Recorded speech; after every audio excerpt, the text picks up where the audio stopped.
Hello everyone, good evening to all of you. आज अपन discuss करेंगे एनिमल टिश्यूज के बारे में, जो कि एनसीईआरटी की एक यूनिट है that is called structural organisation in animals.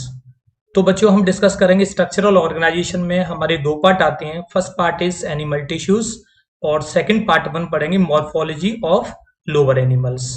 तो एनिमल टिश्यूज के बारे में अपन डिस्कस करेंगे, जो कि हमारे एक इम्पोर्टेंट टॉपिक माना जाता है बेसिकली 11th क्लास के स्टैंडर्ड के हिसाब से देखें, और एक नीट के लिए, नीट एंट्रेंस के लिए ये बहुत इंपॉर्टेंट एक चैप्टर माना जाता है, बिकॉज एनिमल टिश्यूज का जो लिंक होता है वो आगे जाके ह्यूमन फिजियोलॉजी के साथ भी होता है। क्लियर? तो आज हम एनिमल टिश्यूज के बारे में पढ़ेंगे। जैसे कि आप जानते हो अच्छी तरीके से टिश्यू के बारे में कि एक ग्रुप ऑफ सेल्स होता है, जैसे structural and functional unit of life that is known as a cell. Cell को हम structural and functional unit of life के नाम से जानते हैं। और सेल, बहुत सारी सेल्स आपस में ऑर्गेनाइज्ड हो जाती हैं और ग्रुप ऑफ सेल्स के फॉर्म में एक स्ट्रक्चर बनती है that is called a tissue. Study of tissue is called histology. तो टिश्यू का जो फॉर्मेशन होता है एंड टिश्यू आपस में मिलके फिर एक पर्टिकुलर ऑर्गन का फॉर्मेशन करते हैं एंड ऑर्गन से ऑर्गन सिस्टम बनता है और फाइनली एक ऑर्गेनिज्म का फॉर्मेशन होता है। तो सबसे पहले अपन बात करेंगे यहाँ पे, जैसे कि सेल जो होती है structural and functional unit of life, वो भी किससे बनी होती है? सेल्स के अंदर प्लाज्मा मेम्ब्रेन होती है, सेल्स के अंदर न्यूक्लिक एसिड्स होती हैं जैसे कि DNA deoxy polynucleotide, RNA ribo polynucleotide, बहुत सारे उसके अंदर सेल ऑर्गेनेल्स पाए जाते हैं। लेकिन ये जो सेल है यानी सेल मेम्ब्रेन जो बन रही है, सेल ऑर्गेनेल्स बन रही हैं, तो ऐसे कौन से रॉ मटेरियल होते हैं जिनकी वजह से सेल का फॉर्मेशन होता है? तो we talk about the historical, जब हम इसके सेल के एक बेसिक फिनोमिना की अपन बात करेंगे, यानी सेल लिविंग से भी पहले, यानी एक एवोल्यूशनरी प्रोसेस पे अपन जाएंगे, तो सबसे पहले जो शुरुआत हुई थी वो एटम्स और एलिमेंट्स से ही हुई थी। एंड बहुत सारे एटम्स और एलिमेंट्स आपस में इंटीग्रेटेड होके एक इनऑर्गेनिक मॉलिक्यूल्स का फॉर्मेशन हुआ।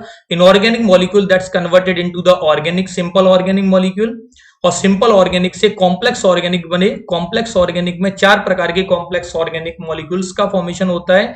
फर्स्ट कार्बोहाइड्रेट, जिसको पॉलीसेकेराइड्स के नाम से जान रहे हैं, second polynucleotide, third polypeptide and fourth lipid molecule, जो कि एक मोनोमर के फॉर्म में रहता है। स्ट्रिक्टली हम इसको मैक्रो मॉलिक्यूल नहीं बोलते, बट इसकी कॉम्प्लेक्सिटी के बेस पे हम इसको कंसीडर करते हैं कॉम्प्लेक्स मॉलिक्यूल के अंदर।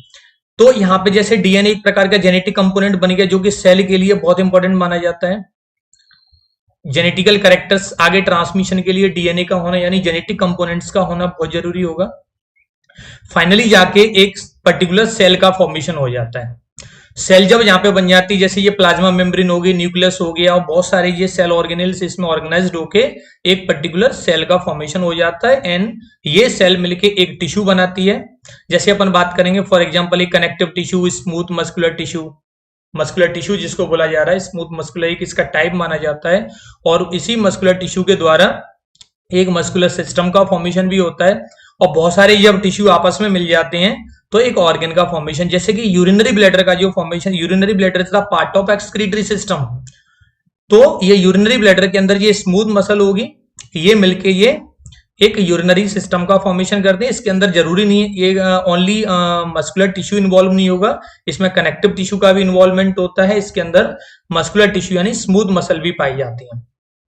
अब ये यूरिनरी जो पार्ट होता है, यूरिनरी ब्लैडर वाला जो पार्ट होता है, इट इज किसका ऑर्गन माना जाता है? ये एक एक्सक्रीटरी सिस्टम का ऑर्गन माना जाता है, यानी जो कि हमारी बॉडी से वेस्ट प्रोडक्ट निकालने के लिए एक ऑर्गन सिस्टम रिस्पॉन्सिबल होता है।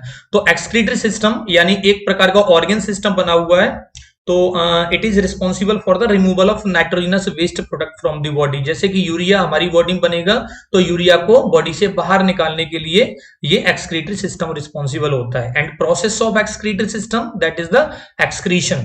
तो एक्सक्रीशन का मतलब removal of toxins from the body, specially nitrogenous waste, जो कि हमारी बॉडी में प्रोटीन मेटाबॉलिज्म के द्वारा जनरली बनते हैं। तो प्रोटीन मेटाबॉलिज्म के द्वारा जो नाइट्रोजनस वेस्ट बन रहे हैं, ये हमारी बॉडी से एक्सक्रीटेड आउट होते हैं with the help of an organ system that is the excretory system. तो इस तरीके से हम इसको यूरिनरी सिस्टम के नाम से भी जानते हैं। ऑर्गन सिस्टम का जो फॉर्मेशन हुआ है ये हमारे ऑर्गन से हुआ है। ऑर्गन्स बने हैं टिश्यू से, टिश्यू बनी है सेल से, सेल्स बनी है डिफरेंट टाइप्स के मॉलिक्यूल से, और फाइनली जाके एक ऑर्गेनिज्म का फॉर्मेशन हो जाता है। तो ये एक बेसिक कॉन्सेप्ट है, ये आप लोग जानते ही होंगे। नेक्स्ट जब अपन डिस्कशन करेंगे यहाँ पे कि हमारी बॉडी के अंदर जो सेल्स का कैटेगराइजेशन होता है, बेसिकली सेल्स के ग्रुप होते हैं। ये तो हमने बोल दिया कि भाई सेल्स से जो टिश्यू होते हैं वो सेल्स के कॉम्बिनेशन इसके द्वारा बने होते हैं। डिफरेंट टाइप्स की सेल्स होती हैं जो डिफरेंट टाइप्स के टिश्यूज बनाते हैं। अलग अलग प्रकार के टिश्यू बनते हैं, जैसे epithelial tissue, connective tissue, muscular, neural tissue. अब इनको बनाने के लिए कुछ स्पेसिफिक हमारे अंदर सेल्स होती हैं। तो बेसिकली जैसे अपन ने अभी डिस्कस किया था कि cell is the structural and functional unit of life. एक स्ट्रक्चरल एंड फंक्शनल यूनिट होती है because entire physiological function in the body of animal like digestion, excretion, locomotion, movement, control and coordination, इन सबके perform होने के लिए एक particular sales का होना जरूरी होता है। विदाउट सेल्स ऑर्गन्स या ऑर्गन सिस्टम फंक्शंस नहीं कर पाते, इसलिए सेल्स का होना बहुत जरूरी होता है। तो cell is the mass of protoplasm surrounded by the plasma membrane. जितने जो कलेक्शन होता है सेल्स के अंदर, जो सेल ऑर्गेनिल्स वगैरह जितने होते हैं, उसके अंदर साइटोप्लाज्म होता है, सेल ऑर्गेनिल्स होते हैं, इन सबको मिला के हम प्रोटोप्लाज्म के नाम से जानते हैं। In case of plants cell wall को आप हटा दोगे तो विदाउट सेल वॉल जो स्ट्रक्चर होती है that is called the protoplast. तो प्रोटोप्लास्ट भी एक पूरी कंप्लीट सेल मानी जाती है but without the cell wall. But in case of animals cell wall होती नहीं है, इसलिए एनिमल्स के केस में जो पूरी जो सेल मानी जाती है वो एक प्रकार का प्रोटोप्लाज्म ही माना जाता है।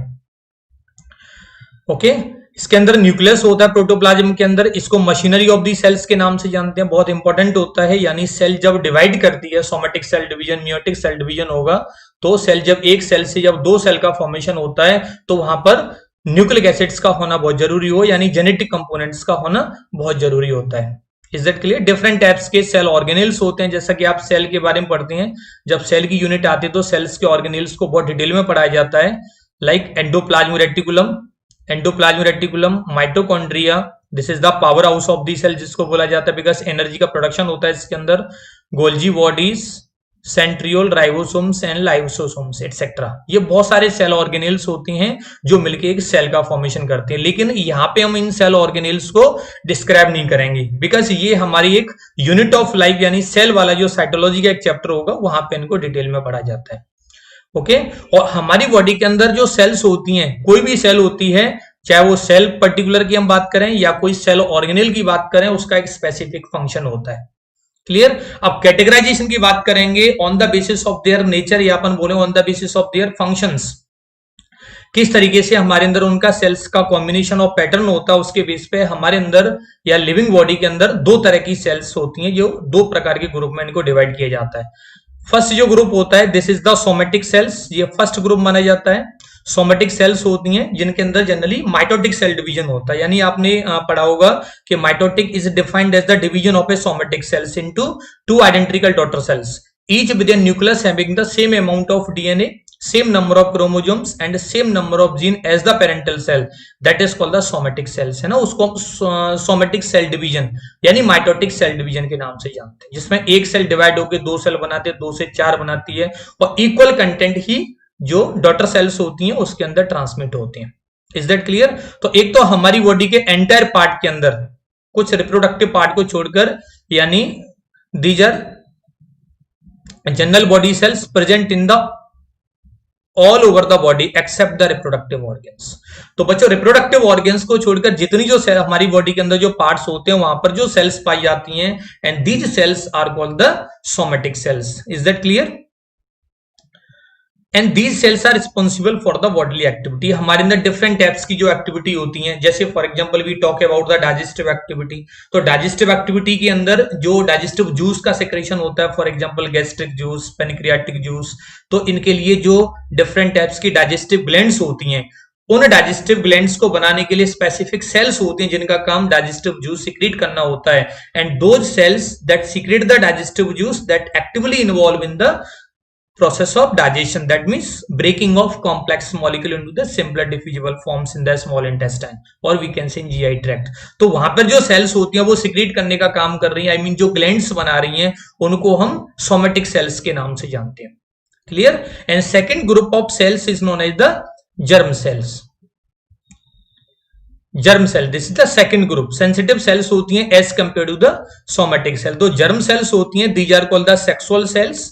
सेक्सुअल एक्टिविटी के लिए रिस्पॉन्सिबल होती हैं, and these are function with the reproduction यानी गैमेट फॉर्मेशन के लिए। जैसे मेल के अंदर ओवम, मेल के अंदर जो स्पर्मेटोजोआ का फॉर्मेशन होना, मेल गैमेट्स, फीमेल के अंदर सेकेंडरी ओसाइट यानी ओवम का फॉर्मेशन, फीमेल गैमेट जिसको बोला जाता है, by the process of gametogenesis.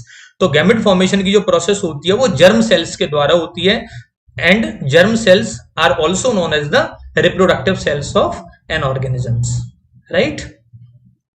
जैसे यहाँ पे अलग अलग प्रकार की, अब हमारे अंदर सेल्स जो होती हैं वो एक तरह की नहीं होती। जैसे अपन बोल देते हैं कि सेल से टिश्यू बनता है, बट हमारे अंदर जो सेल्स की जो मॉर्फोलॉजी होती है, सेल्स की जो स्ट्रक्चर होती है वो वेरी करती है। सेल्स हमारे अंदर डिफरेंट शेप की होती हैं, फंक्शन तो डिफरेंट करेंगी, लेकिन उनकी जनरल जो स्ट्रक्चर होती है वो भी एक दूसरे से डिफरेंट होती है। बहुत सारी सेल्स होती हैं हमारे अंदर, जैसे फॉर एग्जांपल आरबीसी की स्ट्रक्चर हमारे अंदर अलग होगी, हेपेटोसाइट्स होती हैं उनकी स्ट्रक्चर अलग होती है, डब्ल्यूबीसी की स्ट्रक्चर अलग होती है। एपिथेलियल सेल्स जो होती हैं हमारे अंदर, जैसे स्क्वेमस एपिथेलियम जो फ्लैट सेल्स होती हैं, टाइल्स लाइक पैटर्न होता है, जैसे फर्श पे जो टाइल्स पैटर्न जो होता है, मार्बल टाइल्स लगी होती है, उस तरीके से ये पैटर्न हमारे अंदर पाया जाता है सेल्स का, एपिथेलियल सेल्स का। ऐसे सीलेटेड कुछ सीलिया पाई जाती हैं, ये सीलिया जो पाई जाती हैं ये जो कि ट्रांसपोर्ट ऑफ मटेरियल, कुछ मटेरियल के ट्रांसपोर्ट करने में ये हेल्प करते हैं। ओके, जैसे कि ट्रेकिया के अंदर ये सीलेटेड एपिथेलियम पाई जाती है जो कि डस्ट पार्टिकल को और म्यूकस को ये फेरिंग्स की तरफ ट्रांसपोर्ट करती है, जिससे हमारे लंग्स होते हैं वो पूरी तरीके से प्रोटेक्टेड रहते हैं। डस्ट पार्टिकल्स होते हैं वो लंग्स में नहीं जाते due to the action of ciliated epithelial tissue in the trachea. Clear. तो इसी तरह जैसे ये क्यूबिकल शेप की जो सेल्स होते हैं, क्यूबोडल एपिथेलियम, यानी ये भी एक शेप ये होती है, एक इस तरीके से शेप मानी जाती है हमारी बॉडी के अंदर। ये इस प्रकार से ये स्पिंडल शेप में आ गई, जैसे स्मूथ मसल की जो सेल होती है ना, यानी मसल्स फाइबर यहाँ पे हो गए जो कि हमारी इंटेस्टाइन के अंदर पाई जाती हैं। तो मसल्स फाइबर इस तरीके से होते हैं, स्मूथ मसल है ना। ये वाली जो सेल्स, ये जो सेल मानी जाती हैं, एक स्केलेटल मसल की सेल मानी जाती हैं जो कि सिलिंड्रिकल शेप की होती हैं, राइट। ये भी सिलिंड्रिकल शेप की होती हैं बट ब्रांच्ड होती हैं, ये हमारे हार्ट की सेल्स होती हैं, these are called the cardiac cells also, है ना। ये डिफरेंट टाइप्स की शेप होती जा रही हैं। उसी तरीके से यहाँ पे ये वाली जो सेल्स होती हैं डिफरेंट टाइप्स की कार्टिलेजेस सेल्स होती हैं। एक बोन सेल्स, इनको हम कॉन्ड्रियोसाइट्स और कॉन्ड्रियोब्लास्ट के नाम से जानते हैं। ऐसे ये जो सेल्स होती हैं बोन सेल्स, जिनको हम ऑस्टियोसाइट्स के नाम से जानते हैं। बोन फॉर्मिंग सेल्स, इनकी स्ट्रक्चर अलग हो जाती है। ओके, उसी तरीके से इरिथ्रोसाइट्स, ये वाली सेल्स, ये जो होगी डीन्यूक्लियोटाइड विदाउट न्यूक्लियस के, ये आरबीसी की स्ट्रक्चर हो जाती है। रेड ब्लड सेल, ये डब्ल्यूबीसी व्हाइट ब्लड सेल की स्ट्रक्चर यहाँ पे हो जाती है।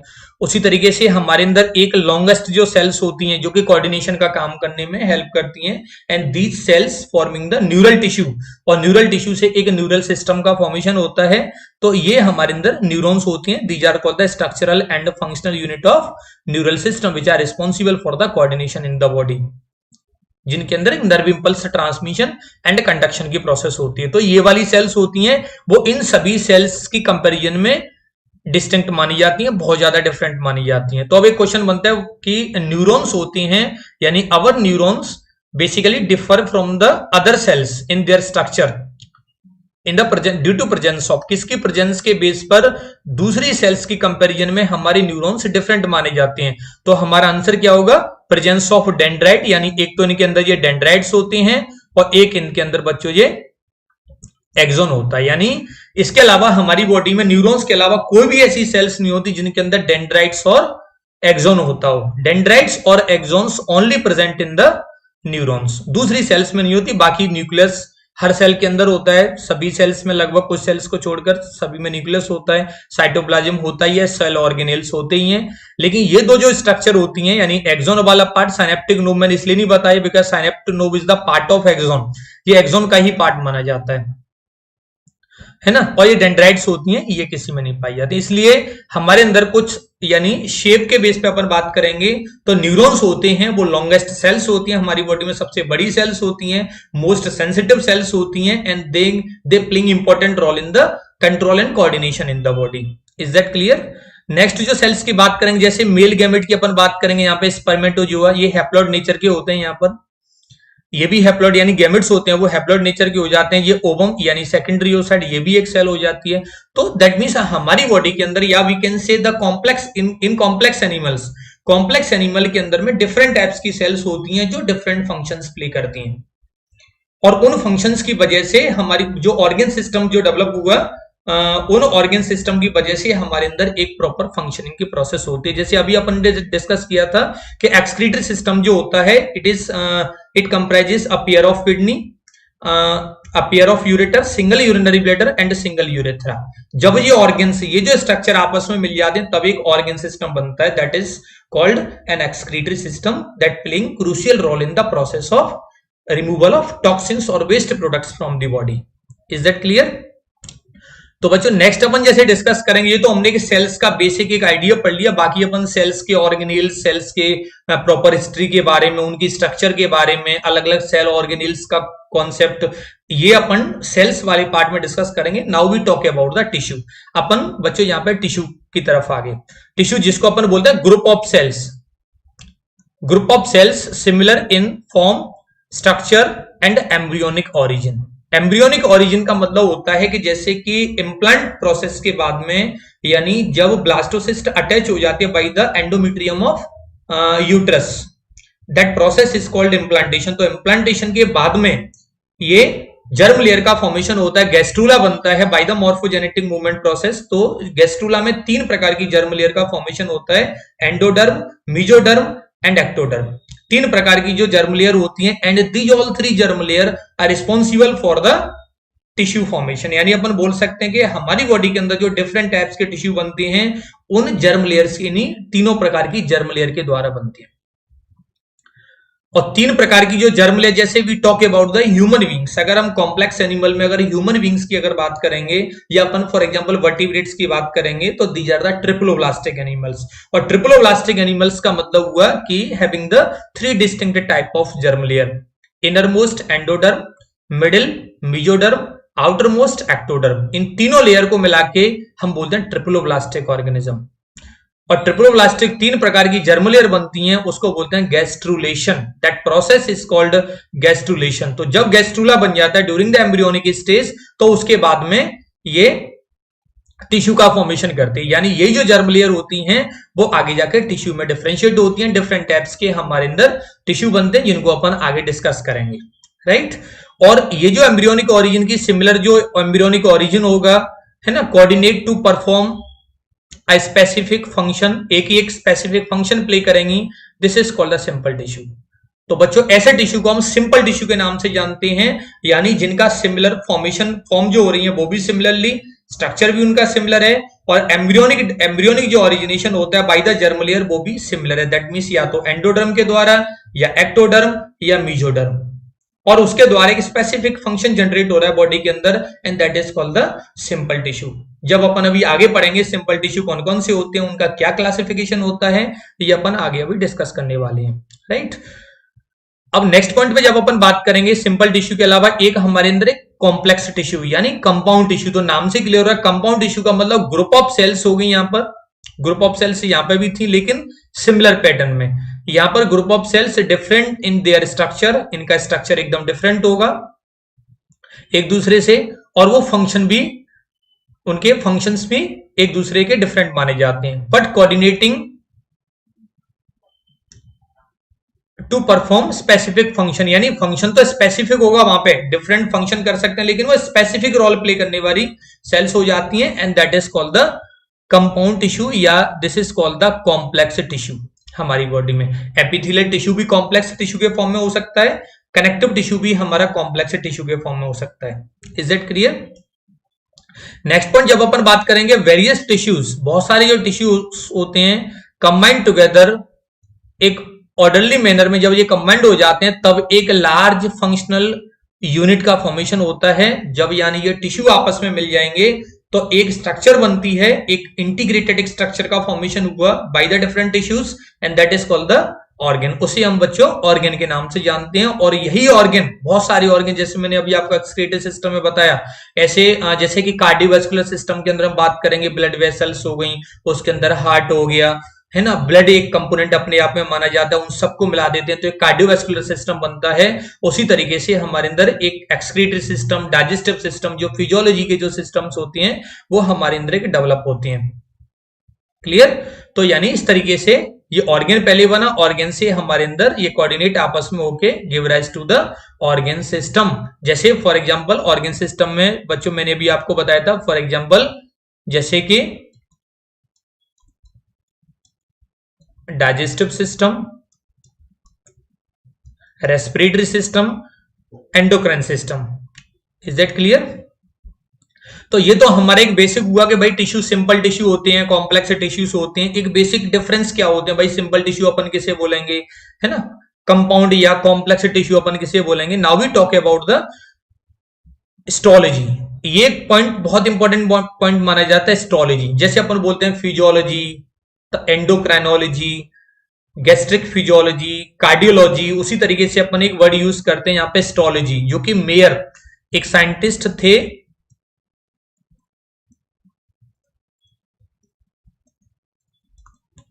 इन्होंने ये टर्म दिया था। हिस्टोलॉजी जो टर्म बच्चों डिस्क्राइब किया था वो मेयर ने डिस्क्राइब किया था, है ना। और माइक्रोस्कोप, इसका मतलब होता है histology, it is the branch of science और we can say the branch of biology deals with the और concern with the microscopic study of tissue, study of tissues, their structure and their specific physiological function, that is called the histology. Clear? उसको हम histology हम किसे बोलेंगे, it is the branch of science और branch of biology concerned with the study of microscopic study of tissues, comma, their structure and their function is known as the histology. And Mayer regarded as the Mayer ने इसको histology term was given by Mayer, scientist है ना, ये आप थोड़ा सा याद रखिएगा। और टिश्यू टर्म की जब अपन बात करेंगे यहाँ पे ये भी पॉइंट याद रखिएगा थोड़ा सा कि मेयर ने हिस्टोलॉजी टर्म दिया था, और जब अपन टिश्यू की बात करेंगे, टिश्यू टर्म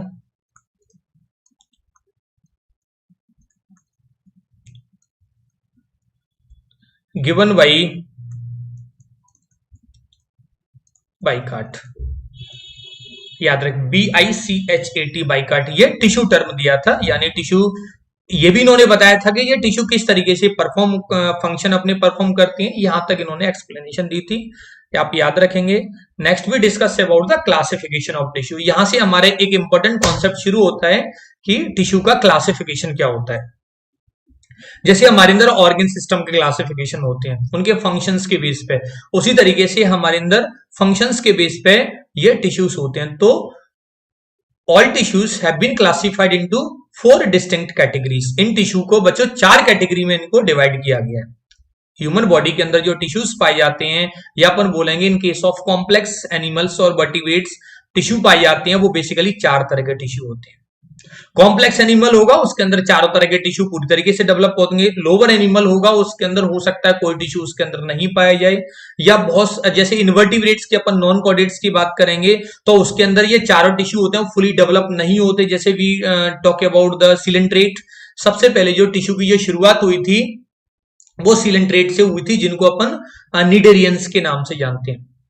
तो सिलेंट्रेटा से सबसे पहले टिश्यू की शुरुआत हुई थी, इसलिए सिलेंट्रेटा के अंदर जो level of organisation, I mean जो ग्रेड ऑफ ऑर्गेनाइजेशन पाया जाता है, that is tissue grade of organisation. यानी उसके अंदर जो उससे पहले जो पॉरीफेरेंस थे, पोर बियरर्स जिनको बोला जाता है, तो स्पंजिस या पॉरीफेरेंस, तो उनके अंदर जो सेल्स स्पेसिफिक थी, कॉनोसाइट्स इनको बोला जाता है।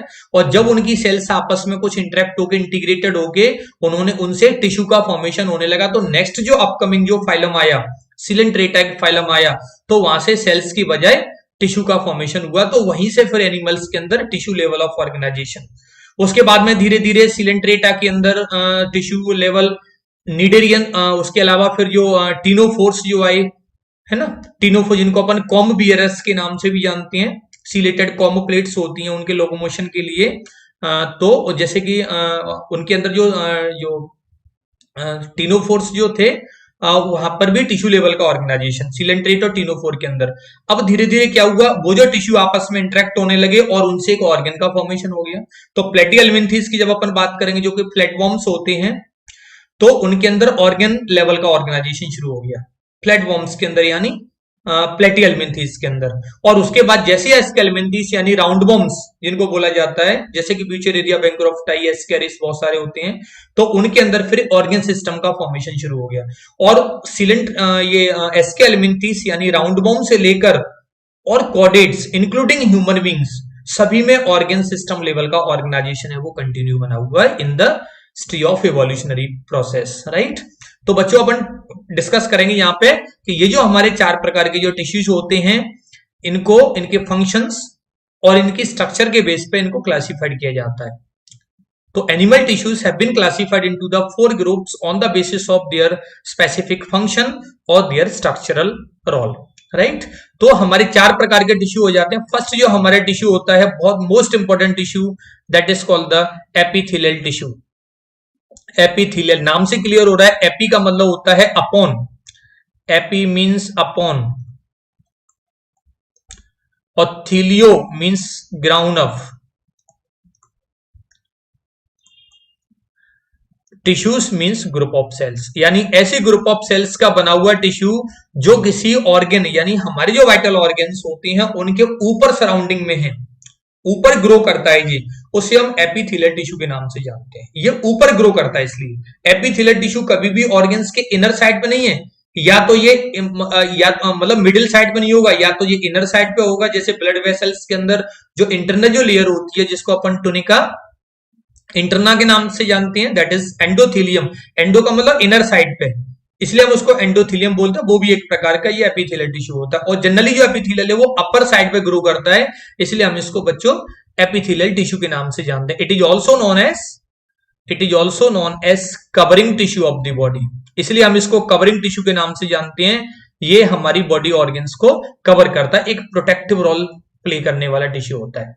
It playing crucial role in the protection also, ये आपको याद रखना है, यानी हमारा कनेक्टिव टिश्यू भी प्रोटेक्शन का काम करता है, ऐसा नहीं है, लेकिन एपिथेलियल टिश्यू हमारे बहुत सारे वाइटल ऑर्गन्स को प्रोटेक्ट करता है फ्रॉम द मैकेनिकल स्ट्रेस और मैकेनिकल इंजरीज, राइट। तो this tissue are present for protection, absorption, हमारे अंदर प्रोटेक्शन का भी काम कर रहा है ये।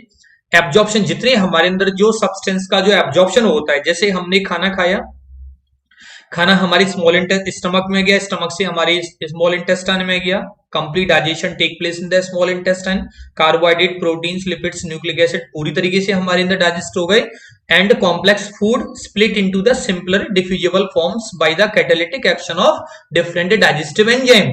अब ये जो हमारे डिफ्यूजिबल मॉलिक्यूल्स होते हैं ये इजीली हमारे ब्लड के अंदर चले जाते हैं। एब्जॉर्बेबल मॉलिक्यूल जिनको अपन बोल सकते हैं डिफ्यूजिबल या एब्जॉर्बेबल मॉलिक्यूल्स होते हैं जो इजीली हमारे अंदर ये डिफ्यूज हो जाते हैं। तो हमारी जीआई ट्रैक्ट के अंदर, यानी हमारी जो एलिमेंट्री केनाल या गैस्ट्रोइंटेस्टिनल ट्रैक्ट होती है, वहां पर एक टिश्यू होगा जिसकी वजह से उन एसेंशियल सब्सटेंस का एब्जॉर्प्शन हो रहा है, ग्लूकोज का एब्जॉर्प्शन हो रहा है, अमीनो एसिड्स का एब्जॉर्प्शन हो रहा है, विटामिन का एब्जॉर्प्शन हो रहा है। ओके, तो ये एक टिश्यू की वजह से होता है, and that tissue is called epithelial tissue.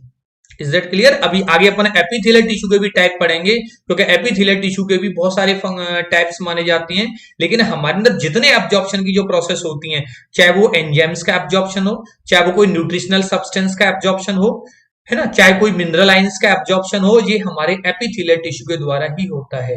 हमारी बॉडी में एपिथेलियल टिश्यू के अलावा कोई भी ऐसा टिश्यू नहीं होता जो एब्जॉर्प्शन का काम करता हो। एब्जॉर्प्शन प्रोसेस केवल एपिथेलियल टिश्यू के द्वारा होती है। Is that clear? And second function जो इससे ये रोल प्ले करता है हमारे अंदर सिक्रीशन का। तो बच्चों ये बहुत इंपॉर्टेंट पॉइंट है, हमारे अंदर सिक्रीशन, क्या क्या सिक्रीट होता है हमारे अंदर?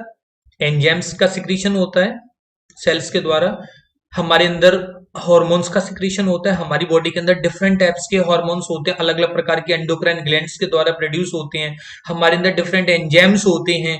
तो ये एंजाइम्स का सिक्रीशन या अपन बोलेंगे हार्मोन्स का जो सिक्रीशन होता है, जितनी हमारे अंदर जो सिक्रीशन की प्रोसेस होती है, या म्यूकस का सिक्रीशन होता है, फॉर एग्जांपल हमारी ट्रेकिया या मान लो हम स्टमक के बात करें, तो जितने भी हमारे अंदर कोई प्रोड्यूस हो रहा है, कोई चीज सिक्रीट हो रही है, वो हमारे एपिथेलियल टिश्यू के द्वारा ही पॉसिबल हो पाती है। नेक्स्ट पॉइंट हमारा आ गया इसमें डिफ्यूजन। अगला जो फंक्शन हम बात करेंगे डिफ्यूजन। तो बच्चों ये जो डिफ्यूजन जो पॉइंट यहाँ पे आ रहा है, यानी हायर से लोअर कंसेंट्रेशन की साइड सब्सटेंस का डिफ्यूज होना। For example in the pneumocytes, pneumocytes आपने सुनी होंगी, these are structural and functional unit of lungs. हमारे लंग्स की स्ट्रक्चरल एंड फंक्शनल यूनिट होती हैं जिनको हम न्यूमोसाइट्स के नाम से जानते हैं, यानी alveoli, air sac of the lungs है ना, इनको हम एल्वियोलाई के नाम से जानते हैं। एल्वियोलाई यानी structural and functional unit of lungs. Basically इनका जो एग्जैक्टली जो नाम होता है एल्वियोलाई का, वो न्यूमोसाइट्स होता है। इसलिए जब इनके अंदर जो फ्लूइड भर जाता है, फ्लूइड एक्यूमुलेट होता है स्ट्रेप्टोकोकस निमोनियाई बैक्टीरिया के द्वारा, तो एक डिजीज जनरेट होता है, आप जानते हो सब लोग, जिसको अपन निमोनिया के नाम से जानते हैं। Acute pulmonary syndrome, short period के लिए 5-7-10 दिन के लिए निमोनिया की जो स्थिति आती है, इसको एक्यूट पल्मोनरी सिंड्रोम भी बोलते हैं, एपीएस सिंड्रोम या निमोनिया यानी न्यूमोसाइट्स का इन्फेक्शन, इसलिए हम इसको निमोनिया के नाम से जानते हैं, राइट। तो हमारी जो एल्वियोलाई होती हैं, हमारी एल्वियोलाई का एक बेसिक फंक्शन आपने पढ़ा होगा, गैसेस का डिफ्यूजन करना। हमारी बॉडी को सरवाइव होने के लिए ऑक्सीजन की रिक्वायरमेंट होती है, हमने ऑक्सीजन को इनटेक किया, हमारे लंग्स में ऑक्सीजन चली जाती है और वहां से फिर ऑक्सीजन डिफ्यूज होके हमारे ब्लड में पहुंच जाती है।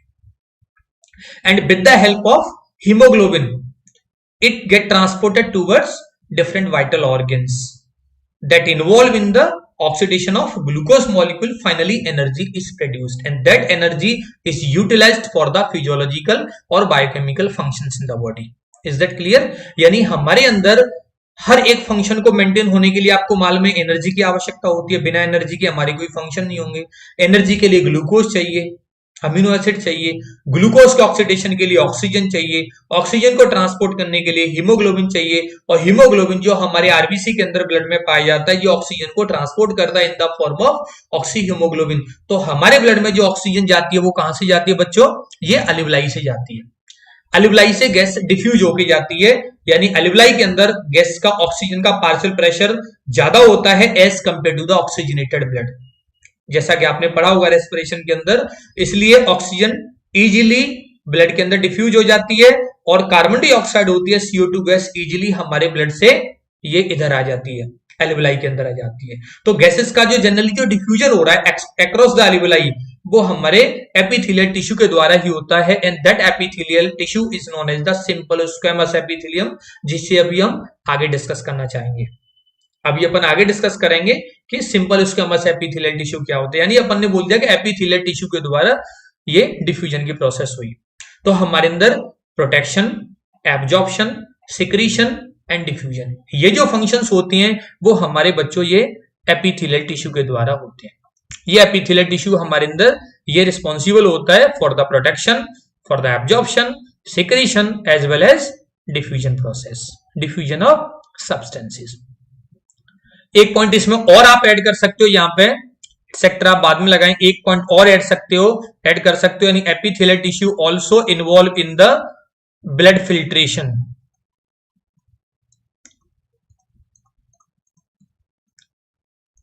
Also involve in the blood filtration. तो बच्चे याद रखिएगा, हमारे अंदर जो अल्ट्रा फिल्ट्रेशन की प्रोसेस होती है इन द किडनी पे जाके जो ब्लड जो फिल्ट्रेट होता है, तो ये ब्लड जो फिल्ट्रेट हो रहा है with the help of epithelial tissue, यानी वहां पर भी जो ग्लोमेरुलर जो फिल्टर बना हुआ है वो एपिथेलियल टिश्यू का बना हुआ है। कोई एपिथेलियल टिश्यू ऐसा नहीं कि हमारी कोई पर्टिकुलर एक जगह पे हुआ कि भाई इस जगह पे एपिथेलियल टिश्यू है, या इस जगह पे हमारे हाथ में एपिथेलियल टिश्यू है, या हमारे पैर में एपिथेलियल टिश्यू है, ऐसा नहीं अपन बोलेंगे। एपिथेलियल टिश्यू हमारी पूरी बॉडी में होता है, अलग अलग जगह पर ये पाया जाता है, और अलग अलग ये फंक्शन, मतलब पूरी बॉडी को भी अगर इन्वॉल्व नहीं करेंगे तो बहुत सारे पार्ट्स यानी मैक्सिमम पार्ट पे ये एपिथेलियल टिश्यू होता है, और जो कि स्पेसिफिक जो रोल हमारे अंदर प्ले करता है। और बच्चों एक बहुत इंपॉर्टेंट चीज मैं आपको बताना चाहूंगा, यहाँ पर एपिथेलियल जो टिश्यू होता है इसका ओरिजिन आप ना भूलिएगा,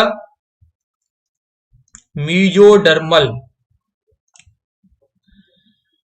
हमारे अंदर जो मीजोडर्मल ओरिजिनेटेड जो टिश्यू होता है, सॉरी मीजोडर्मल, यानी हम तीनों प्रकार की जर्म लेयर लिखेंगे यहां पर, एंडोडर्मल, मीजोडर्मल एंड एक्टोडर्मल। यानी एक क्वेश्चन यहां पे बनता है कि which of the following tissue in the body of complex animals is originated by all 3 germ layer. ऐसा कौन सा टिश्यू हमारी बॉडी में या कॉम्प्लेक्स एनिमल के अंदर होता है जिसमें 3 प्रकार की जर्म लेयर के द्वारा ये ओरिजिनेट होता है? तो epithelial tissue, connective tissue, muscular tissue, neural tissue. हमारा करेक्ट आंसर क्या होगा? Epithelial tissue. एपिथेलियल टिश्यू ही एक ऐसा टिश्यू होता है जिसकी ओरिजिनेशन के लिए तीनों प्रकार की जर्म लेयर की रिक्वायरमेंट होती है। और इसका परसेंटेज बॉडी वेट भी आप याद रखिएगा, एपिथेलियल टिश्यू का जो परसेंटेज बॉडी वेट होता है बच्चों, ये हमारे अंदर ओनली 10% होता है for total body weight. 10% for total body weight. Total body weight का यानी अगर किसी के अंदर फॉर एग्जांपल 50 केजी वजन है तो उसके एपिथेलियल टिश्यू का अगर वजन काउंट किया जाएगा, अगर एपिथेलियल टिश्यू के वजन अगर मेजर किया जाएगा तो वो 5 केजी होगा, यानी 10% हमारे अंदर ये एपिथेलियल टिश्यू पाया जाता है। क्लियर? अब एक पॉइंट हमें यहाँ पे बेटा ये भी याद रखना है, ये पॉइंट हमने केवल यानी हमारी एक्सप्लेनेशन केवल यहीं पे कंप्लीट नहीं हुई कि भाई एपिथेलियल टिश्यू होता है जो एक ऑर्गन्स की कवरिंग, ऑर्गन्स के ऊपर पाए जाते हैं, कवरिंग टिश्यू के नाम से जाना जाता है, and it playing important role in the protection, absorption, secretion, diffusion as well as blood filtration, that is called the epithelial tissue, है ना। ये तो हमने बोलते, लेकिन हमें इसमें एक दो इन्फॉर्मेशन और भी हमें ऐड करनी होगी कि हमारी बॉडी के अंदर एपिथेलियल टिश्यू में अगर डैमेज हो जाता है, इस एपिथेलियल टिश्यू के अंदर एब्नॉर्मलिटीज आती हैं, तो हमारे अंदर क्या डिजीज होने की पॉसिबिलिटी होती है? क्योंकि ऑब्वियसली जो टिश्यू हमारे अंदर अच्छा फंक्शन करता है जब वो नॉर्मल कंडीशन में होता है, जब ये एब्नॉर्मल कंडीशन में होगा तब हमारे अंदर डिजीज कॉज भी कर सकता है। ऐसे टिश्यू के अंदर डैमेज आने की वजह से बहुत सारे डिजीज होने की भी पॉसिबिलिटी हो जाती है। जैसे मैं आपको एक डिजीज फॉर एग्जांपल यहाँ पे एक डिजीज का नाम होता है, हमारे लंग्स की डिसऑर्डर होता है, क्रोनिक डिजीज इसको बोला जा रहा है, यानी that is called the emphysema. बच्चों याद रखिएगा एम्फाइसीमा, है ना। एम्फाइसीमा एक डिसऑर्डर होता है, और एम्फाइसीमा डिसऑर्डर जो माना जाता है, ये एल्वियुलर जो एपिथेलियम होती है, एल्वियुलाई की जो एपिथेलियम को अपन एल्वियुलर एपिथेलियम बोलते हैं, that involve in the diffusion of substance O2 and CO2, है ना, गैसेस के डिफ्यूजन के लिए जरूरी है। तो जब ये एल्वियुलर एपिथेलियम डैमेज यहाँ पे हो जाएगी, एल्वियुलर एपिथेलियम अगर डैमेज हो जाएगी तो गैसेस का डिफ्यूजन नहीं हो पाएगा। दैट मींस हमारे ब्लड के अंदर ऑक्सीजन का सैचुरेशन ड्रॉप होगा और CO2 का जो प्रेशर है हमारे ब्लड में ज्यादा होता जाएगा। That may drastically affect the vital organs in the body. Okay, एक ब्लूइश कलरेशन होगा, बॉडी स्किन नीली नीली पड़ जाएगी, ब्लूइश कलर आएगा, वो किसकी वजह से? CO2 के पार्शियल प्रेशर ज्यादा होने की वजह से होता है, ऑक्सीजन की बेसिकली कमी हो जाती है वहां पर, है ना। और ये जो जनरली जो हमारे अंदर जो एल्वियुलर एपिथेलियम जो डैमेज हो रही है, ये जनरली सिगरेट स्मोकिंग की वजह से होती है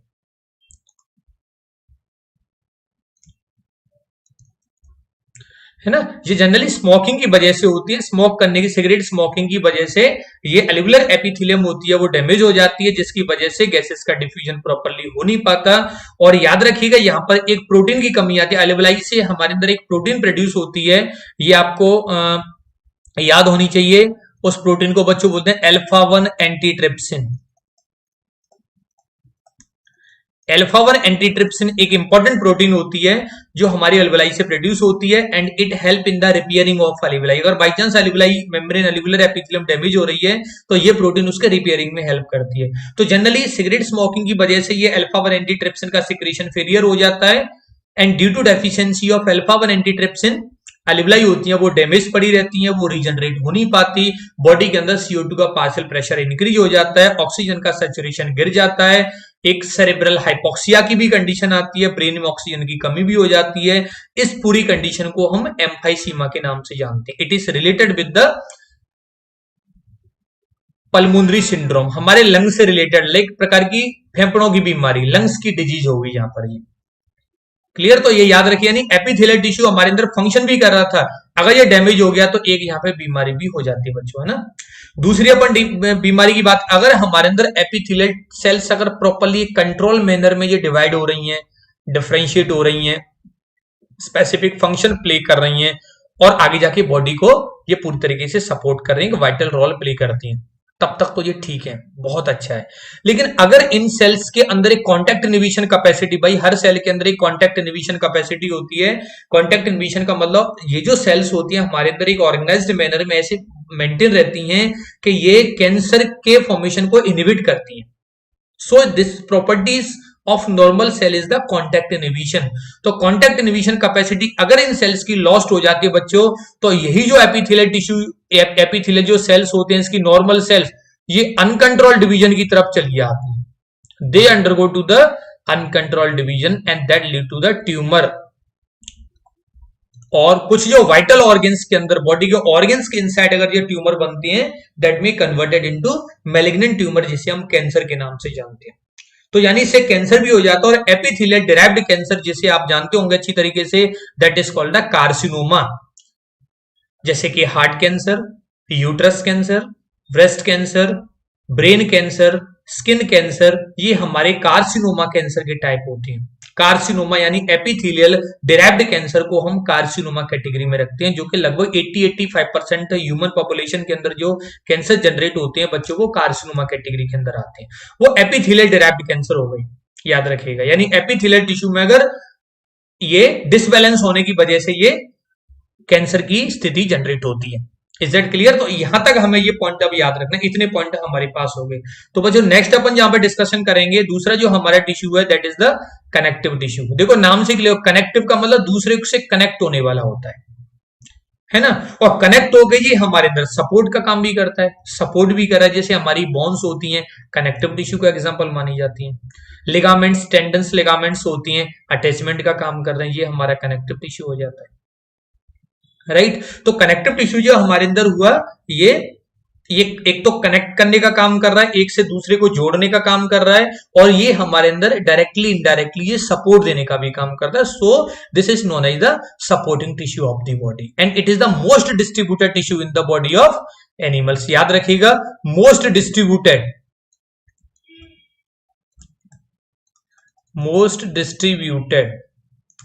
टिश्यू हमारे अंदर बच्चों जो सबसे ज्यादा जो डिस्ट्रीब्यूटेड टिश्यू जो माना जाता है वो हमारा कनेक्टिव टिश्यू होता है। याद रखिएगा, विच of the following tissue is the most distributed tissue in the body of complex animal? तो हमारा आंसर आएगा कनेक्टिव टिश्यू, है ना। ये बाइंडिंग यानी अटैचमेंट में भी देखो हो गया डिफरेंट बॉडी स्ट्रक्चर। जैसे मैंने अभी आपको बताया था, जैसे टेंडन्स, लिगामेंट्स होते हैं, बोन टू बोन, एक बोन को दूसरी बोन से अटैच कराने वाले क्या होते हैं? टेंडन्स होती हैं। जैसे फॉर एग्जांपल यहाँ पे मैं एक स्ट्रक्चर बनाऊं, जैसे मान लो एक हड्डी ये हो गई, एक बोन ये हो जाती है ना, और दूसरी जैसे बोन की अपन बात करेंगे बच्चों, तो यहां से जो अटैचमेंट जो कराने का काम कर रहे हैं ना, ये बोन टू, ये लिगामेंट्स होते हैं, sorry not tendons, these are ligaments. एक बोन को दूसरी बोन के साथ अटैच कर, जैसे यहाँ पे ये हमारा ये एक बोन यहाँ पे हो जाएगी ह्यूमरस और रेडियस अल्ना यहाँ पे, तो ये जो जॉइंट बन गई यहाँ पर, ये साइनोवियल एक जॉइंट होता है, तो यहाँ पे ये लिगामेंट्स होते हैं ना, ये तो यानी कनेक्टिंग का काम कर रहे हैं यहाँ पे, याद रखिएगा। ठीक है बच्चों, है ना। और अपन बात करेंगे ये हमारी बॉडी में इसका जो ओरिजिन, जो जैसे इसका ओरिजिन क्या था, तीनों जर्म लेयर से था, उसी तरीके से हमारे कनेक्टिव टिश्यू का जो ओरिजिन माना जाता है बच्चों, याद रखिएगा, ये मीजोड्रमल ओरिजिन। तो ये बच्चों मीजोड्रमल माना जाता है ना, मीजोड्रम के द्वारा ही बनता है। और याद रखिएगा हमारी बॉडी वेट का ये 30% होता है। एपिथेलियल 10% था, ये 30% होता है, याद रखिएगा। जैसे मान लो किसी के अंदर 50 केजी 50 केजी वजन है, तो अराउंड 15 केजी यानी 15 केजी जो वजन होगा वो हमारे कनेक्टिव टिश्यू का होगा। अब वो 15 केजी में क्या आ जाएगा? कंप्लीट ब्लड आ जाएगा। कनेक्टिव टिश्यू का एग्जांपल माना जाता है स्पेशलाइज्ड कनेक्टिव टिश्यू, 4-5 लीटर वो हो गया, 5-5.5 लीटर। हमारी बोन्स जितनी होती हैं वो हमारे कनेक्टिव टिश्यू का पार्ट माना जाता है। टेंडन्स, लिगामेंट्स होते हैं वो हमारे कनेक्टिव टिश्यू का पार्ट माना जाता है। जितने हमारे अंदर जो प्रोटीन फाइबर्स होते हैं, कोलेजन, इलास्टिन फाइबर्स होते हैं, ये भी हमारे अंदर ये कनेक्टिव टिश्यू का, जो कि मिलके सब मिलके ये बच्चों 30% पार्ट ये कॉन्स्टिट्यूट करते हैं for total body weight. Is it clear? जब हम इसके फंक्शन की बात करें, जैसे अभी हमने एपिथेलियल टिश्यू के फंक्शन पढ़े थे, उसी तरीके से अपन कनेक्टिव टिश्यू के फंक्शन की बात करेंगे। तो यहाँ पे बच्चों याद रखिएगा, कनेक्टिव टिश्यू के जब फंक्शन पे अपन जाएंगे तो इसके वेरियस कई फंक्शंस होते हैं। इसके जब अपन फंक्शन पे जाएंगे तो कनेक्टिव टिश्यू के कई फंक्शन होते हैं। जैसे सबसे पहले अपन फंक्शन की बात करें यहाँ पे, फॉर एग्जाम्पल स्ट्रक्चरल सपोर्ट।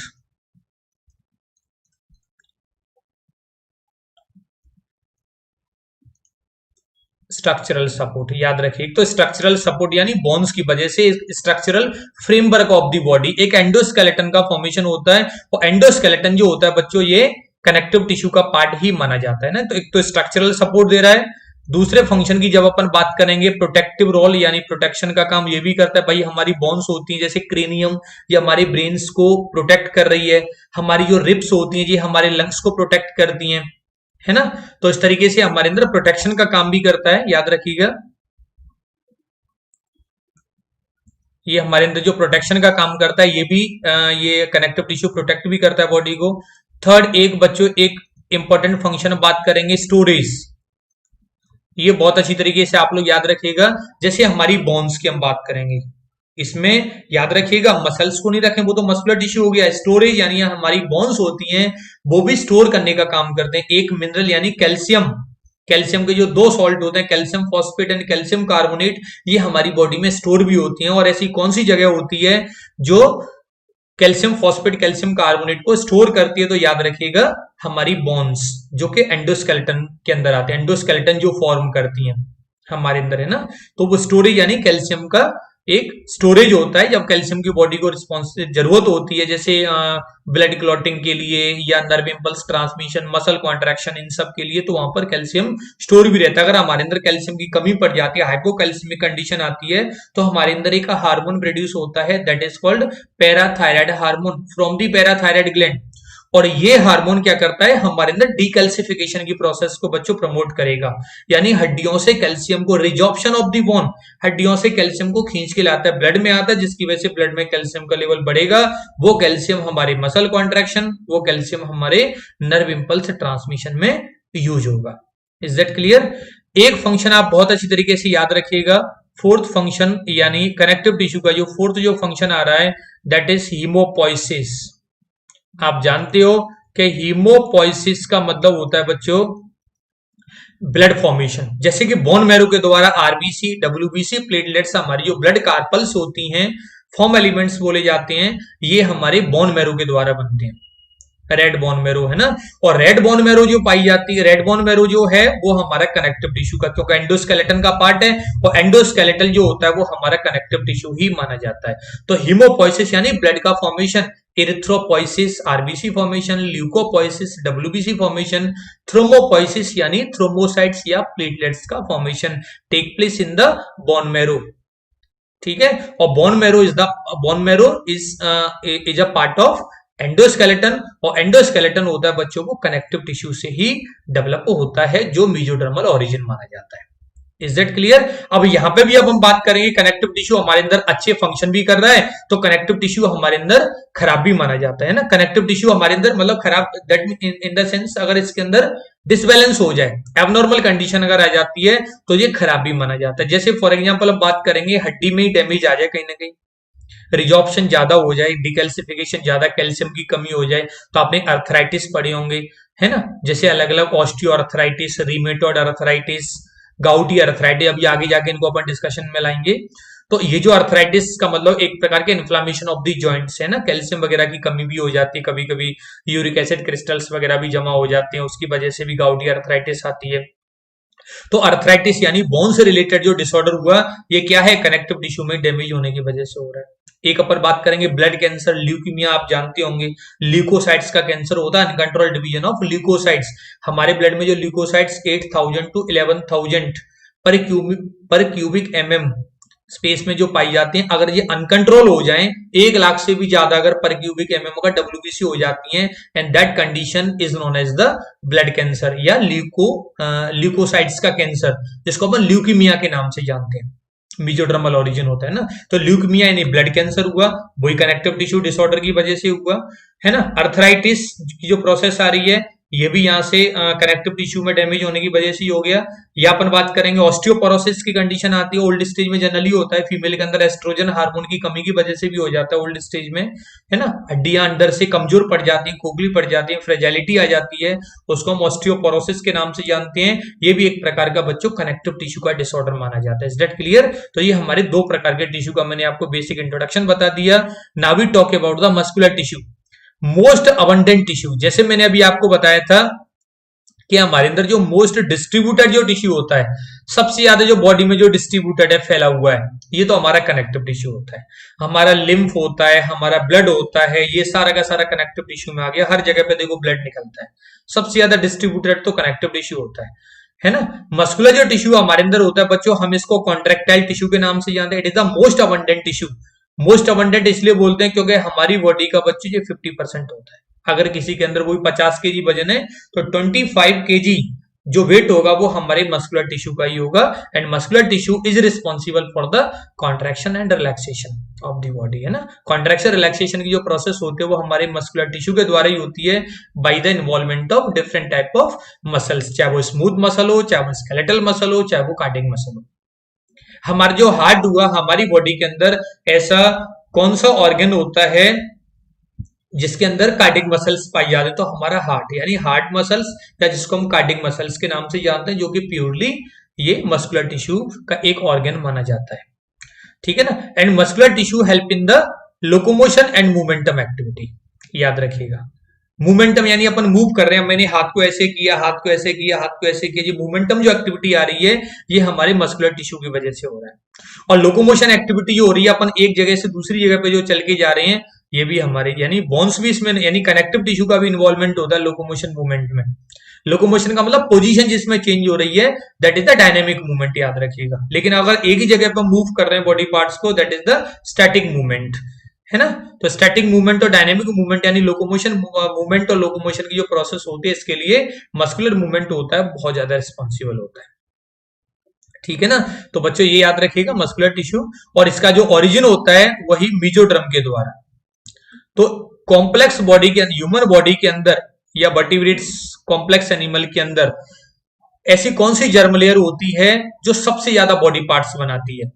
तो याद रखिएगा, मेसोडर्म होती है। क्यों होती है? क्योंकि देखो 30% जो हमारी बॉडी वेट का जो कनेक्टिव टिश्यू था ये भी मेसोडर्मल है, और मस्कुलर टिश्यू हमारा जो 50% जो होता है ये भी मेसोडर्मल होता है मस्कुलर टिश्यू। तो 30 और 50 यानी 80% हमारे अंदर जो बॉडी पार्ट होता है वो मेसोडर्मल से ही ओरिजिनेटेड माना जाता है। याद रखिएगा, वो ओरिजिनेटेड मेसोडर्म से। तो कौन सी हमारे अंदर एक जर्म लेयर होती है ड्यूरिंग द एम्ब्रियोनिक स्टेज जो बॉडी के मोस्ट ऑफ द पार्ट्स को डेवलप करती है, most of the body weight उससे डेवलप होता है, तो याद रखिएगा मेसोडर्म के द्वारा। And most abundant tissue in the body of animals और human being, that is the muscular tissue. It is the most abundant tissue बच्चों, है ना। Next we talk about the neural tissue. Nervous tissue को अपन neural tissue के नाम से जानते हैं, एक ही बात है। हम इसको बच्चों न्यूरल टिश्यू भी बोलेंगे या नर्वस टिश्यू, एक ही बात है। हम इसको कोऑर्डिनेटिंग टिश्यू या कंडक्टिंग टिश्यू के नाम से जानते हैं, because it playing important role in the control and coordination, है ना। हमारी पूरी बॉडी में ये फैला हुआ है, और इसकी जो कमांडिंग जो आ रही है वो हमारे ब्रेन से आ रही है, that is the supreme commander of the body, है ना। और यहां से ये पूरा एक जो कमांड सेंटर है वहां से हमारी पूरी बॉडी को ये रेगुलेट करने में हेल्प कर रहा है। इट इज यानी nervous tissue forming the neural system, nervous system का फॉर्मेशन करता है, जो कि डिफरेंट दो पार्ट्स में डिवाइडेड रहता है, central neural system CNS as well as the peripheral neural system यानी पीएनएस। सेंट्रल एक्सेस पे जो पाया जाता है, that like the central axis of the body, brain और spinal cord, central neural system. और जो हमारी पेरिफेरी साइड पे पाया जाता है उसको अपन क्या बोलते हैं बच्चों? पेरिफेरल न्यूरल सिस्टम, है ना। तो ये हमारे नर्वस टिश्यू का काम होता है, और ये हमारे अंदर इसका बच्चों रीजनरेशन नहीं हो पाता। एक बार अगर नर्वस टिश्यू हमारे अंदर डिजनरेट हो गया, ऐसा कौन सा टिश्यू है जो डिजनरेट होने के बाद में रीजनरेट नहीं होता? तो हमें याद रखना है नर्वस टिश्यू। अगर ये डैमेज हो गया तो ये रिपेयरिंग कैपेसिटी नहीं होती, डिवाइडिंग कैपेसिटी, यानी इसके अंदर न तो डिवीजन होगा न्यूरॉन्स में, और न इसके अंदर आगे जाके डिफरेंशिएशन होगा, न इसके अंदर रिपेयरिंग की प्रोसेस होगी। एक कंप्लीट लाइफ स्पैन के बाद में ये डिस्ट्रॉय होते चले जाते हैं, ये कभी रिपेयर नहीं होते, कभी भी ये टिश्यू रीजनरेट नहीं होते। And these are the most sensitive type of tissue in the body of animals. तो बच्चों ये हमारे, और ये हमारी बॉडी के अंदर इसका जो ओरिजिनेशन होता है दैट इज एक्टोडर्मल। एक्टोडर्मल याद रखिएगा अच्छे से, एक्टोडर्मल ओरिजिन। ये जो हमारे अंदर जो टिश्यू माना जाता है वो एक्टोडर्मल ओरिजिन माना जाता है। और इसका जो परसेंटेज बॉडी वेट की जब मैं आपको बता दूं तो ये भी 10% एपिथेलियल टिश्यू के बराबर होता है। 10% ही इसका बॉडी वेट होता है। तो एपिथेलियल टिश्यू और न्यूरल टिश्यू जो होते हैं इनका बॉडी वेट बराबर होता है। सबसे ज्यादा मस्कुलर टिश्यू, दूसरे नंबर पे हमारे अंदर कनेक्टिव टिश्यू होता है। तो बच्चों, और न्यूरल टिश्यू के अंदर अगर डैमेज हो जाते हैं तो हमारे अंदर डिफरेंट टाइप्स के डिजीज जनरेट होती हैं, जैसे for example Parkinson's disease, Alzheimer disease जो कि न्यूरोट्रांसमीटर की कमी की वजह से होती है, डोपामाइन की कमी की वजह से। अभी आगे इनको अपन डिस्कस करेंगे। Parkinson's disease, acetyl choline neurotransmitter की कमी की वजह से ये अल्जाइमर डिजीज जनरेट होते हैं। अलग अलग प्रकार की होती हैं, एपिलेप्सी डिजीज भी होता है, short term memory loss, HTML like, है ना, इस तरीके से बहुत सारे डिजीज होते हैं जो न्यूरल सिस्टम से रिलेटेड होते हैं जब इनका कोऑर्डिनेशन डिसबैलेंस होता है तब। Is that clear? Now we discuss about the epithelial tissue. अब ये हमने बच्चों 4 प्रकार के टिश्यू को एक जनरल एक हमने एक ओवरव्यू ले लिया कि हमारे अंदर जो epithelial, connective, muscular and neural tissue, ये 4 प्रकार के जो टिश्यू होते हैं ये क्या होते हैं, इनका बेसिक कॉन्सेप्ट क्या है। अब अपन इसको एक एक करके अब अपन डिटेल में पढ़ेंगे, इनकी क्या स्ट्रक्चर होती है, कौन कौन सी सेल्स इनके अंदर पाई जाती हैं, ये हमें अब बच्चों यहाँ पर डिस्कस करना है। तो now we talk about the epithelial tissue. आप याद रखिएगा, नीट के हिसाब से बहुत इंपॉर्टेंट माना जाता है एपिथेलियल टिश्यू। एपिथेलियल टिश्यू से डायरेक्ट क्वेश्चंस बनने की पॉसिबिलिटी हो जाती है। डायग्राम भी साइड में दे रखा होता है, डायग्राम की लेवलिंग करके दे रखी होती है और उनके फंक्शन से रिलेटेड क्वेश्चंस कई साल नीट के अंदर ये आ चुके हैं। तो इसलिए हमें एपिथेलियल टिश्यू को अच्छे से तैयार करना है। Is that clear? और सबसे इंपॉर्टेंट यहाँ पे ये है कि जैसे अपन टिश्यू में अगर अपन चलते चले जाते हैं तो न्यूरल टिश्यू को अपन नर्वस सिस्टम में भी पढ़ लेते हैं, मस्कुलर टिश्यू को हम लोकोमोशन मूवमेंट वाले चैप्टर के अंदर भी पढ़ते हैं 11th एनसीईआरटी के अंदर, है ना। कनेक्टिव टिश्यू को भी कहीं कहीं कुछ, जैसे ब्लड को हम पढ़ते हैं कार्डियोवास्कुलर सिस्टम के अंदर, बोन्स को पढ़ते हैं लोकोमोशन मूवमेंट के अंदर, वो भी लगभग आधा पार्ट हमारा फिजियोलॉजी वाले चैप्टर में पढ़ लिया जाता है। But we talk about the epithelial tissue, इसका आगे कोई चैप्टर नहीं होगा जहां पर एपिथेलियल टिश्यू को इन्वॉल्व किया जाता है। तो इसलिए आप पूरी तरीके से कॉन्सेंट्रेट होकर आप एपिथेलियल टिश्यू को पढ़ोगे। ओके, जैसे अभी हम डिस्कस कर चुके थे कि ये cover the outer surface of all the organs of the body, also line the cavity of hollow organs, है ना। हमारे जितने जो हॉलो ऑर्गन्स होते हैं, अलग अलग प्रकार की जो ऑर्गन्स हैं, तो उनकी कैविटी अंदर इनर साइड से ये लाइन कर रहा है उनको, जो अंदर से जो खोखले हैं ना, खाली हैं, तो उनको भी कवर अंदर से लाइन कर रहा है, जो और ऊपर भी पाया जाता है, उस ऊपर से भी सरफेस को कवर कर रहा है और इनर साइड को भी ये कवर करता है, जिसको अपन एपिथेलियल टिश्यू बोलते हैं, जैसा कि अभी हमने डिस्कस किया था। एपिथेलियल टिश्यू की जो सेल्स होती हैं, सिंगल और मोर लेयर में ये अरेंजमेंट होता है। सेल्स का जो अरेंजमेंट होता है वो यूनिलेयर भी हो सकता है। जैसे मैं अपन बात करूं यहाँ पे, फॉर एग्जांपल ये मैंने एक बेसमेंट लेयर बनाई, अभी आगे पढ़ेंगे इसके बारे में। और बच्चों यहाँ पर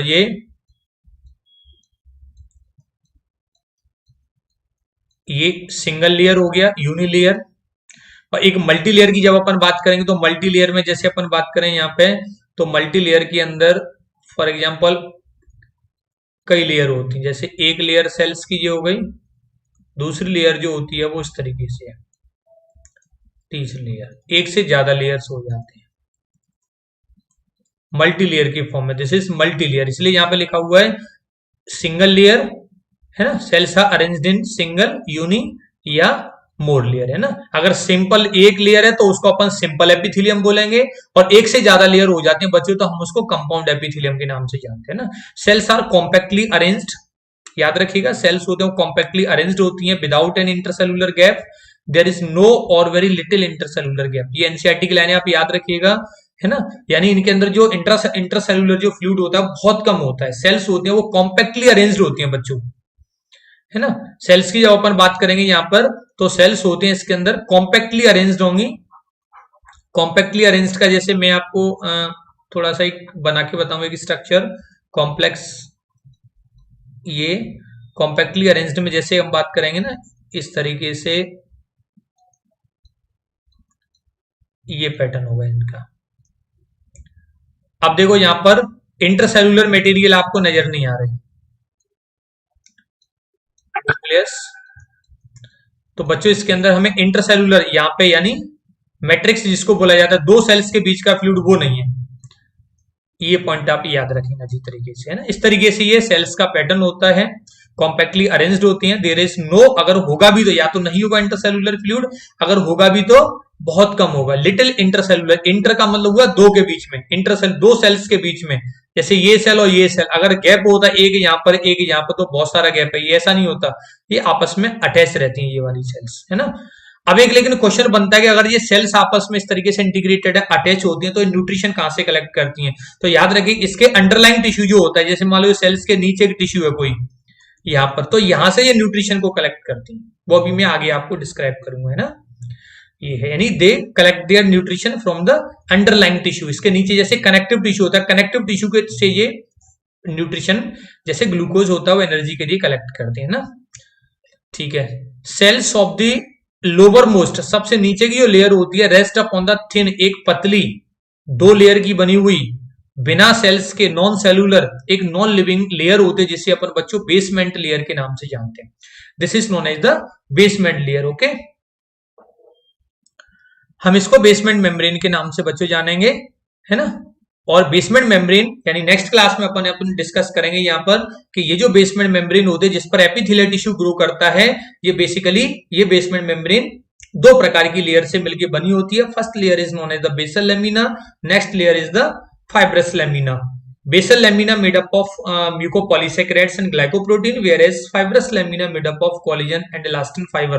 और बेसमेंट मेम्ब्रेन एक बेस प्रोवाइड करने वाली लेयर होती है। इसके नीचे ये बेसमेंट मेम्ब्रेन, इसके नीचे जो माना जाता है इसको अपन बोलेंगे कनेक्टिव टिश्यू, और ऊपर जो पाया जाता है इसको अपन एपिथेलियल टिश्यू के नाम से जानते हैं। तो बच्चों इसको अपन नेक्स्ट क्लास में अपन बहुत अच्छी तरीके से डिस्कशन करेंगे, इसके क्लासिफिकेशन को भी पढ़ेंगे, एपिथेलियल टिश्यू कहां पर पाया जाता है, इसका क्या फंक्शन होता है। तो हम आगे इसको कंटिन्यू करेंगे इन द नेक्स्ट क्लास। तो आप इसको डेली आप अपना टाइम टेबल स्लॉट सेट करके रखिएगा। हमारी जो क्लासेस रहेंगी, ये मैंने जो क्लासेस एनिमल टिश्यू यानी अपने 11th एनसीईआरटी के अकॉर्डिंग जो हमारी क्लासेस हैं, TTS Tuesday, Thursday and Saturday at 7 PM हमारा टाइम यही रहेगा। और उसके बाद में ये हमारे चैप्टर जैसे ही फिनिश होते जाएंगे, हम अगले चैप्टर की शुरुआत करते जाएंगे।